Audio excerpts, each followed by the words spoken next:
Highway ઓથોરિટીની બેદરકારી આવી સામે ડીસામાં ગટરનો સ્લેબ તૂટી જતા રાહદારીઓ અને વાહન ચાલકો મુકાયા મુશ્કેલીમાં અવરજવર કરતા વાહન ચાલકો અટવાયા। ડીસાના હાઈવે પર છેલ્લા કેટલાક સમયથી નેશનલ હાઈવે ઓથોરિટીના અધિકારીઓની બેદરકારીના કારણે શહેરીજનો ત્રાહિમામ પોકારી ઉઠ્યા છે।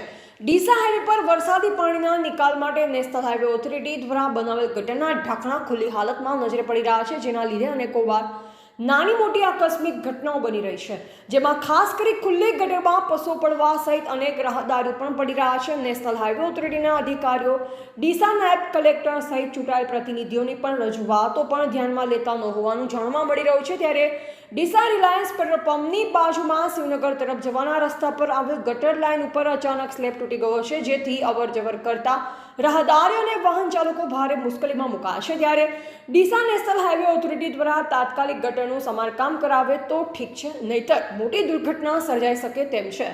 આ રોડ પરથી મોટા પ્રમાણમાં ડીસા બજારમાંથી વાહનોની અવરજવર રહે છે, રાહદારી રસ્તો પણ હોવાથી કોઈ મોટી દુર્ઘટના સર્જાઈ શકે છે। ત્યારે નેશનલ હાઈવે ઓથોરિટીના અધિકારીઓ તો મોટી આકસ્મિક ઘટના બને તેની રાહ જોઈ બેઠા હોય તેમ દેખાઈ રહ્યું છે। ત્યારે ડીસા ધારાસભ્ય દ્વારા તાત્કાલિક અસરથી નેશનલ હાઈવે ઓથોરિટીના અધિકારીઓ પાસે કામગીરી કરાવી તૂટેલા ગટરનું સમારકામ કરાવી ખુલ્લા ગટર પર ઢાંકણા ઢાંકવામાં આવે તેવી લોકોની માંગ છે।